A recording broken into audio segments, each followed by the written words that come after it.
Olá, pessoal, tudo bom com vocês? Espero que esteja tudo bem aí nesse tempo de quarentena. Vamos lá, muitas mudanças, muitas modificações, muitas adaptações. E como diria Charles Darwin, né? Aquele que sobrevive é o que melhor se adapta às mudanças, né? Então vamos ter que nos adaptar para que a gente possa passar aí por esse período complicado que estamos vivendo.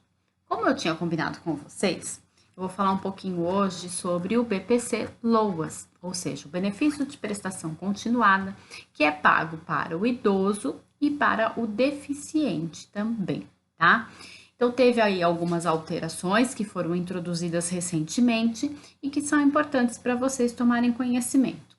Uma das coisas mais importantes é que tinha passado, mas houve o veto do presidente Bolsonaro, e a gente aqui não vai entrar em questão política, mas havia passado tanto pelo Congresso, pela Câmara como pelo Senado, a questão de que a renda per capita passaria a ser de meio salário mínimo. Porém, houve o veto do presidente Bolsonaro e continua sendo mantido o valor de um quarto do salário mínimo. A renda per capita, para você ter direito a esse benefício, deve ser de um quarto ou menos do salário mínimo, tá bom? Per capita é o quê? Por cabeça, por cada um da casa, entendeu?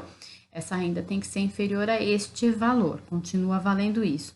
Só que como havia um inciso ali que dizia após 31 de dezembro de 2020 passaria a ser meio salário mínimo, e esse inciso foi vetado, ficou a questão de que a renda per capita passa a ser de a partir de um quarto do salário mínimo, né, igual ou inferior a um quarto do salário mínimo até 31 de dezembro de 2020. Então, o que aconteceu? Depois de 31 de dezembro de 2020, não tenho uma previsão legal por hora, tá? Por enquanto. Mas nós não chegamos lá, então, por enquanto, continua sendo mantido este valor, tá? O que foi legal que aconteceu? Uma coisa bacana que passou, que foi aprovado e que eu acho que ficou bacana.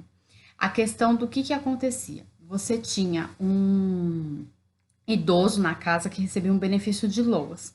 E aí você tinha um deficiente que ia lá pedir um benefício LOAS, ou vice-versa, né? O que acontecia? Quando esse idoso ou esse deficiente ia lá fazer o outro pedido de LOAS, ele era indeferido, porque o outro benefício não era excluído do cálculo da renda per capita.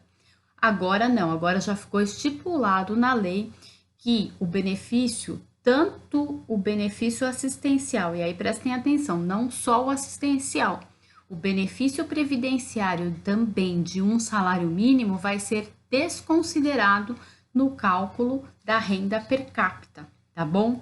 Então, isso não acontecia. O que acontecia? Ah, eu tenho uma aposentadoria de um salário mínimo. A minha esposa nunca contribuiu, nunca.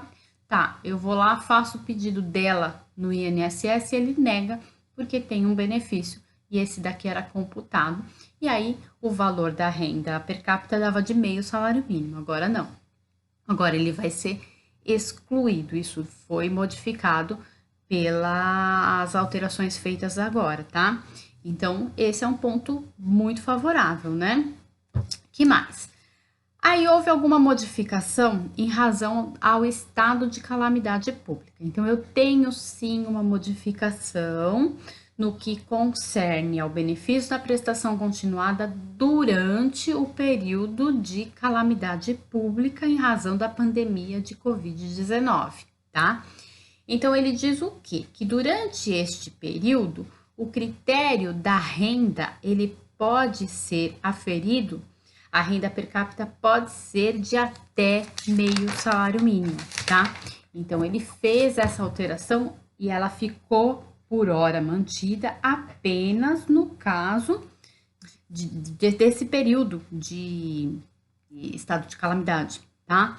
Então, pode, quer dizer que pode, não é que todos os casos vão ser meio salário mínimo, pode. Então, para que haja essa ampliação no critério dessa aferição, desse cálculo da renda per capita, vai ter que ter alguns fatores combinados ou não, que vão dar direito a essa pessoa que tem uma renda per capita um pouco maior, direito a receber esse benefício. Então, o que seria?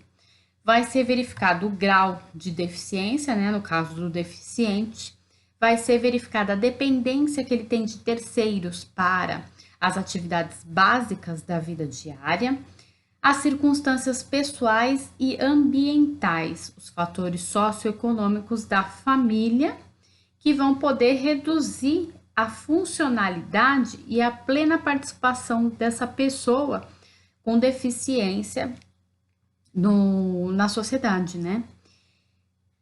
E também o comprometimento do orçamento do núcleo familiar com os gastos de tratamento. Então, eu tenho lá um idoso e eu tenho um custo grande, vamos supor, tem vários medicamentos que eu não consigo pegar no posto de saúde, ele não está disponível.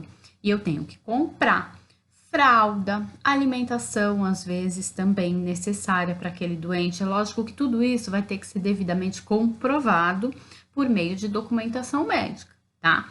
Mas todas essas coisas serão levadas em consideração para que possa se utilizar o critério do meio salário mínimo durante o período de calamidade pública, tá? Também as circunstâncias ambientais pessoais, aí pessoais seria o quê? O grau de escolaridade da pessoa, né? O local onde ela mora, então se aquele local tem saneamento básico, se ele tem energia elétrica que chega até lá, se tem transporte público passando perto, tudo isso também será levado em consideração, tá? A existência e disponibilidade de transporte público. Então, vai ser uma coisa um pouco mais abrangente, tá? Que normalmente no judiciário já é levado em consideração. Isso aqui a gente está falando em termos administrativos. Então, eu estou fazendo um pedido administrativo de um benefício assistencial. Eu estou durante o período da pandemia, eu estou durante o período do estado de calamidade pública e aquela renda da família, ela é de meio salário mínimo. Então, eu vou usar estes outros argumentos para que eu consiga obter o benefício na via administrativa, ou seja, lá no balcão do INSS, que na verdade, né, lá no balcão aqui, né, no computador, porque agora o balcão não está funcionando. Mas para você sair com benefício, não precisar ajuizar uma demanda, né, na via judiciária. Porque no judiciário, tudo isso já era muito flexibilizado. Então, já tudo isso era muito levado em consideração. Quando uma assistente social vai até a casa do autor da ação, aquela pessoa que está pleiteando esse benefício, já acontecia isso, já se levava em consideração a condição socioeconômica que ele vivia, se ele é analfabeto, se ele tem só ensino fundamental, se as pessoas compram medicamentos, né, gastam com alguns medicamentos, tudo isso já era levado em consideração. Só que aqui a gente está colocando na legislação para que saia de uma forma mais rápida pelo próprio INSS. Mas observem bem, todos esses critérios aqui, eles foram fixados para serem utilizados durante o período da pandemia. Para quê? Para você sair de 1/4 e ir para meio salário mínimo na renda per capita, tá bom?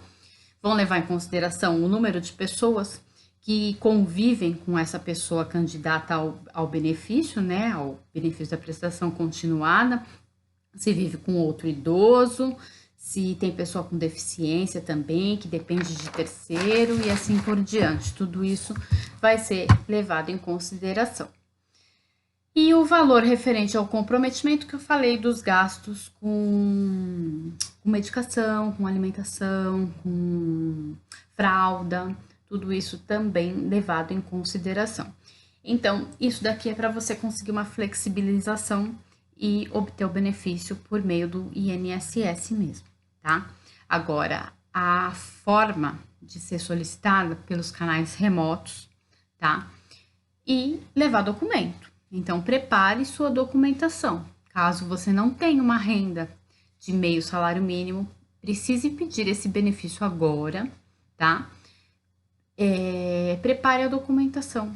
Prepare tudo, deixe tudo separadinho. Ah, eu gasto com fralda, guarda a notinha da fralda. Ah, eu gasto com remédio X que não tem no posto, guarda a notinha. Faz uma pastinha, deixa tudo separado, bonitinho e dá entrada no pedido com tudo isso, com todos os documentos, para conseguir obter esse benefício durante esse período de pandemia, tá bom, gente? Então, era isso que eu queria falar hoje para vocês a respeito do BPC. E eu queria saber um pouquinho de vocês sobre o que mais vocês têm dúvidas, quais assuntos que vocês gostariam que a gente estivesse abordando aqui com vocês, tá? Para a gente poder levar cada dia mais informação, tá bom? Um beijo no coração, sigam o canal, curtam a nossa página, toquem o sininho para receber as notificações dos vídeos novos que a gente for postando, porque tudo tem mudado e tem mudado muito rápido, tá bom? Prestem sempre atenção na data em que o vídeo foi postado, porque pode ter tido alguma alteração logo em seguida. Beleza, gente? Beijo no coração, fiquem com Deus e fiquem em casa.